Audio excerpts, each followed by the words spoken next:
I'm Emily, 35, and if you'd asked me a few years ago, I'd have told you my life was just about perfect. I was climbing the corporate ladder at a renowned company, making my way to a department manager position. It was during those long hours at work that I stumbled upon something unexpected, something that wasn't part of my meticulously planned career path. Love.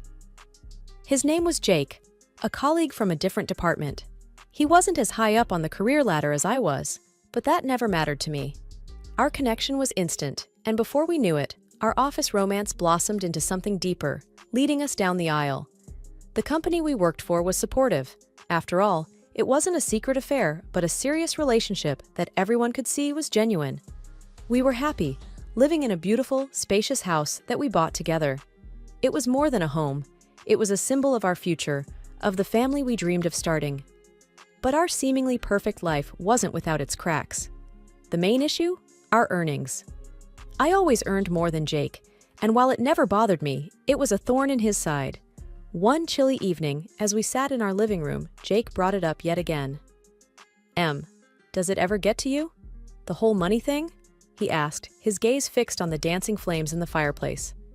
No, Jake, it really doesn't. I love you, not your paycheck. We're in this together, remember? I replied, trying to reassure him. He let out a long sigh. I just feel like I should be the one bringing in more, you know? It's not traditional. I reached for his hand, giving it a gentle squeeze. We're not a traditional couple, Jake. We make our own rules. We're happy, aren't we? He nodded, but his eyes didn't mirror the conviction in his voice. The topic was a recurring one, resurfacing every now and then, each time leaving a faint but lingering unease in the air. Life has a way of throwing you off course when you least expect it. That's exactly what happened to me, Emily, on a seemingly ordinary Tuesday. It was supposed to be a routine medical checkup, nothing more. I sat there in the sterile doctor's office, fidgeting with the hem of my shirt, waiting for the usual all clear. Instead, what I got was a jolt that turned my world upside down. The doctor, a kind-faced woman in her 50s, had a serious look as she delivered the news. Emily, I'm sorry to tell you this, but you have cancer, she said gently. For a moment, everything stood still. The word cancer echoed in my head like a dreadful bell. Fear, disbelief, a sense of unreality washed over me. What? Are you sure? I managed to stammer, feeling my heart pounding in my chest. The doctor nodded, her expression empathetic. I understand this is a lot to take in. We need to discuss your treatment options. Her voice faded into the background as I grappled with the shock. Cancer? Me? It didn't make sense. I was healthy, or so I thought. When I left the doctor's office, I felt like I was in a daze. The world seemed to go on around me, but I was stuck in that moment of devastating revelation. I called Jake as soon as I could. He answered after a few rings. Hey Em, how did the checkup go? His voice was casual, expecting routine news. Jake, it's not good, I said, my voice shaky. What's wrong? Talk to me, Em, he replied, his tone shifting to concern. I took a deep breath, trying to steady myself. It's cancer, Jakey. I have cancer. There was a heavy silence on the other end. Then, oh God, Em, I'm so sorry. Are you okay? Where are you? I'm still at the clinic. I'm not okay, Jakey. I'm scared, I admitted, feeling a lump forming in my throat. I'll come right over. We'll face this together, Em. You're not alone, he said firmly. Hearing his words, a small flicker of hope ignited within me. Maybe, just maybe, we could get through this nightmare together. The following days were a blur of appointments, tests, and consultations. I started my treatment, which included chemotherapy. It was exhausting, both physically and emotionally. Jake was supportive at first, accompanying me to my sessions, holding my hand, trying to be strong for both of us. But as the treatments took a toll on me, I noticed a change in Jake. His visits became less frequent, his reassurances felt more forced.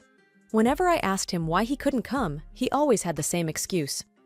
Work is just crazy right now, Em. I'm so tired by the end of the day, he'd say over the phone. I tried to understand, to be sympathetic. After all, he was dealing with this in his own way, too. But deep down, I couldn't shake off the feeling of growing distance. the creeping sense of loneliness that started to envelop me. In those moments of solitude and struggle, I found an unexpected source of strength. My parents and my best friend, Lisa. They were my rocks, calling me daily, visiting me whenever they could, offering words of encouragement and love. While I was trying to adjust to my new reality in the hospital, undergoing treatment and dealing with the side effects, life outside continued. I missed our home, the comfort of our bed, the little rituals Jake and I had. Despite his decreasing visits, I clung to the hope that we were still a team. One day, Lisa came to visit. She brought some magazines, my favorite snacks, and a sense of normalcy that I craved. But there was something off about her. She seemed uneasy. "Hey, what's up? You seem a bit distracted," I said, trying to read her expression. Lisa hesitated before speaking. "Emily, I don't want to worry you, but something strange happened the other day." My heart skipped a beat. "What happened?" "Well, I was walking past your house, and I heard laughter. Loud, female laughter. It sounded like there was a party or something," she said cautiously. A cold shiver ran down my spine. "A party?" But Jake didn't mention anything. Maybe he had friends over. Lisa bit her lip, looking uncomfortable. "I don't know, Emily. It just felt weird. And I haven't seen Jake around much lately. I'm worried there might be someone else." Her words hit me like a ton of bricks. I didn't want to believe it, but the seeds of doubt were planted. Was Jake seeing someone else while I was stuck here, fighting for my life? "I need to know, Lisa. I can't just sit here wondering," I said, a sense of urgency rising within me. "I understand. But what are you going to do?" Lisa asked, her concern evident. "I need to go home.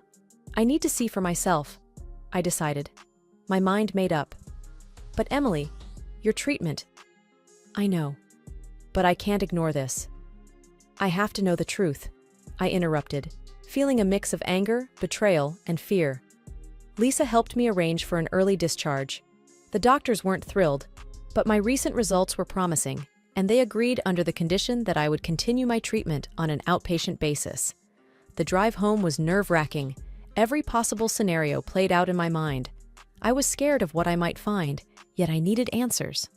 As we pulled up to the house, everything looked normal from the outside. But the moment we stepped in, it was clear something was off. The place felt different, like it wasn't ours anymore. We heard voices coming from the living room. My heart pounded in my chest as we walked in, bracing for what we might find. To my utter shock, there was a couple sitting there, looking as surprised to see us as we were to see them. "Who are you? What are you doing in my house?" I demanded, my voice trembling with a mixture of anger and disbelief. The woman, probably in her late 30s, stood up. "I'm sorry, but who are you? We're renting this place." "Renting? This is my house. I live here with my husband, Jake," I said, struggling to process her words. The man, who had been quiet until now, spoke up. "We've been here for a couple of weeks. We made a deal with Jake. He said the house was going to be sold, and we're interested in buying it." My world came crashing down at that moment. Not only was there another woman in my house, but now I was being told that my husband, the man I trusted, was planning to sell our home without my knowledge. I felt like I was in a nightmare, one that I couldn't wake up from. As I stood in the living room of what was once a symbol of our shared dreams, the couple who had unwittingly walked into this mess looked at me with a mix of confusion and pity. They introduced themselves as Mark and Sandra, clearly uncomfortable but trying to be polite. I could hardly focus on their words. My mind was in turmoil. "Please, can you call Jake? I need to speak to him," I said, my voice shaky but firm. Mark nodded, taking out his phone. "Of course, I have his number. He said to call if we needed anything." The wait for Jake to arrive was agonizing. My heart raced with a cocktail of emotions: anger, betrayal, disbelief. When he finally walked in, the look on his face was one of shock, but not the kind I expected. "Emily, what are you doing here? You should be in the hospital," he said, his voice tinged not with concern, but annoyance. His reaction only fueled my anger. "What am I doing here? Jake, what are you doing? Selling our house behind my back?" He had the audacity to look irritated. "I can explain, Emily. It's simple, really." "Explain?" Explain how you could betray me like this?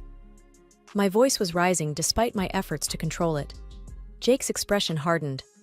Listen, Emily, you're sick. The cancer might not even go away. I have to think about my life too. I can't be tied down, waiting for whatever comes next. I felt like I had been slapped.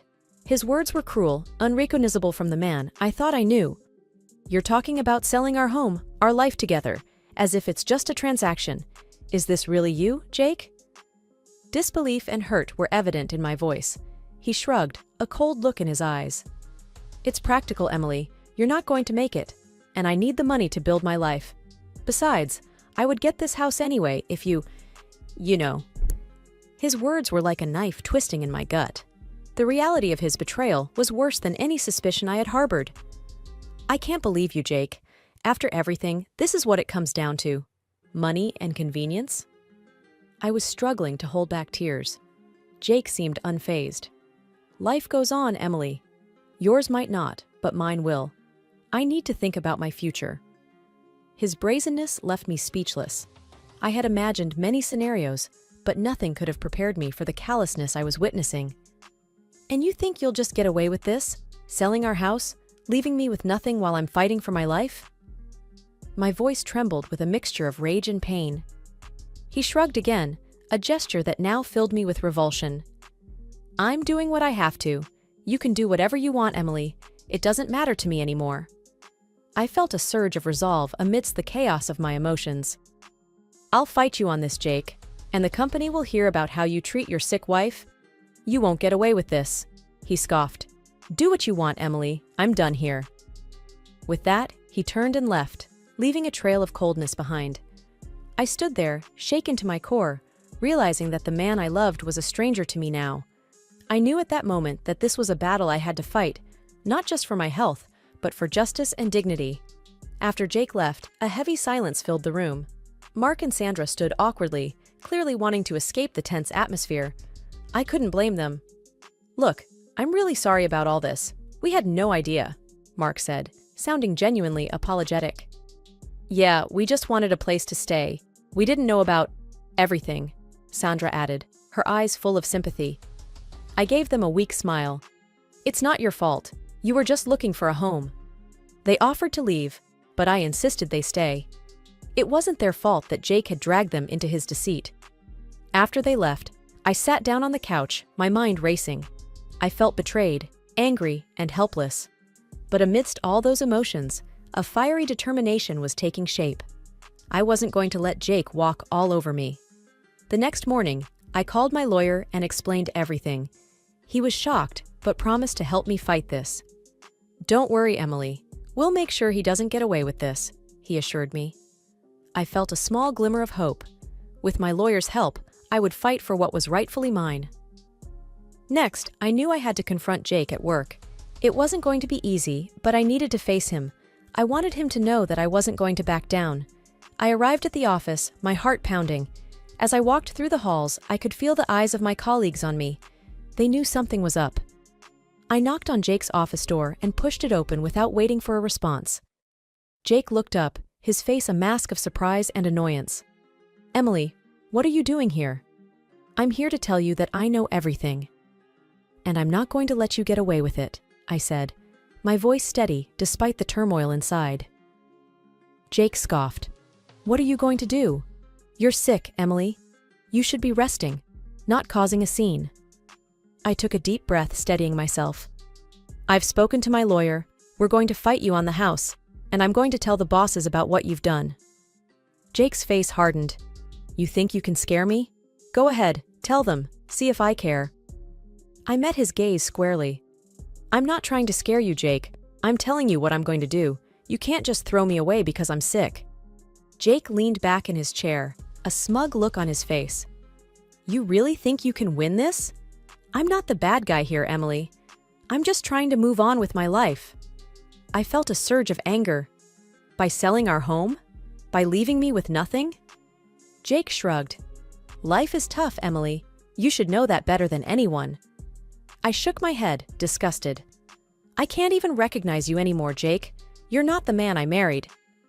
Jake's expression didn't change. maybe you never really knew me at all." With that, I turned and walked out of his office. I had said what I needed to say. Now it was time to fight. In the days that followed, my life turned into a whirlwind of paperwork, meetings, and strategy sessions. My health was improving, but my battle was far from over. With each passing day, I gathered more evidence to support my claim to the house. My larger financial contribution was a strong point in my favor, and I was determined to see this through. My lawyer was optimistic. "Emily, you have a solid case. The numbers don't lie, and given the circumstances, it's unlikely a judge will side with Jake," he assured me over the phone. The relief I felt was palpable. "Thank you," I replied. "I appreciate your help more than you know." "We're not there yet, but things are looking up," he cautioned. I understood. The legal world was unpredictable, but for the first time in a while, I felt like I was standing on solid ground. At work, the atmosphere was tense. My confrontation with Jake had become office gossip. Some colleagues whispered in corners, others offered quiet support. It was uncomfortable, but I couldn't let it distract me. I decided to meet with our bosses and lay everything out. It was a tough conversation, but necessary. I told them about Jake's betrayal, the house, everything. They listened, their faces a mixture of shock and empathy. "We're so sorry, Emily. This is unacceptable," one of them said. "The situation with Jake will be dealt with.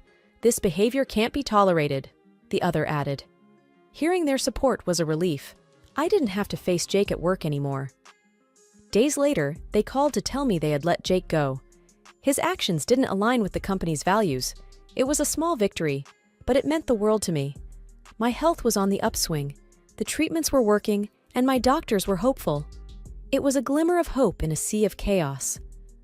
One evening, as I sat in my small rental, contemplating my next steps, my phone rang. It was Jake.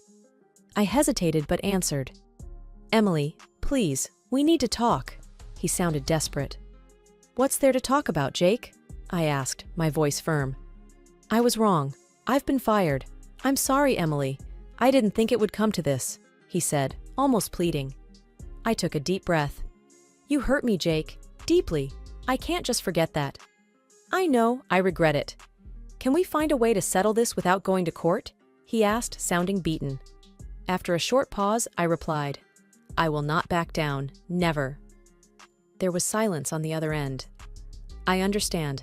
I'll have my lawyer contact yours," he finally said. Jake's call didn't change anything. He had shown his true colors, and there was no going back. I was a different person now, stronger and more determined. After the dust settled with the house and my divorce, I found myself standing at the beginning of a new chapter. It was a strange feeling, like stepping into the unknown after a long, turbulent journey. My health was improving, but the road to full recovery was still ahead of me. One afternoon, I was at the clinic for a checkup. The waiting room was quiet, just the hum of the air conditioner filling the space. When the nurse called my name, I followed her to the examination room. Dr. Simmons, my oncologist, greeted me with a warm smile. "Good to see you, Emily. How are you feeling?" "Better, thank you," I replied, taking a seat. "That's what we like to hear," he said, going over my chart. "Your latest scans show improvement. The treatment is working." I exhaled a sigh of relief. "That's great news."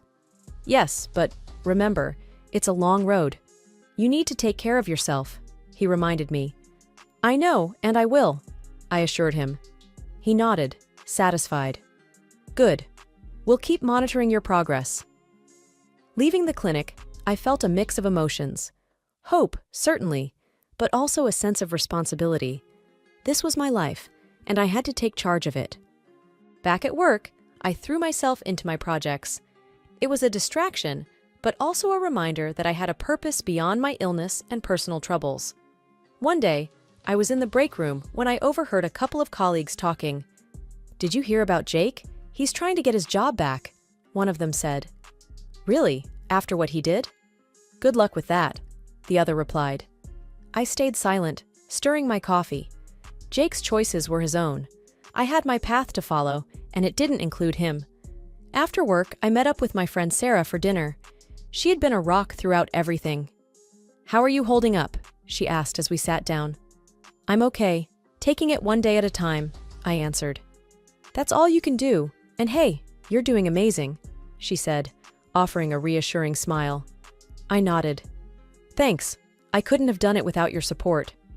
We're in this together, she said, raising her glass. To new beginnings. To new beginnings, I echoed, clinking my glass with hers. The next few months were a blend of routine and small victories. Each doctor's visit brought good news. My strength was returning, and with it, a newfound determination to live life on my terms. The treatments had worked, and the doctors were optimistic. I was officially in remission. As I walked into the office that morning, I felt a sense of pride. I had not only kept my job through the toughest times, but also excelled. My team greeted me with warm smiles and congratulations. The workday was busy, but I didn't mind. Being productive gave me a sense of normalcy. Later, I met Sarah for lunch. She had been more than a friend. She was my pillar of strength. You look radiant, Emily, she said as we sat down at our favorite cafe. I feel it too, Sarah. It's like a new beginning, I responded, smiling. And you deserve every bit of it. So, what's next for you? She asked, sipping her coffee. I've been thinking about that. I want to give back, maybe volunteer at the cancer center. Share my story, help others. I said, the idea resonating with me more and more.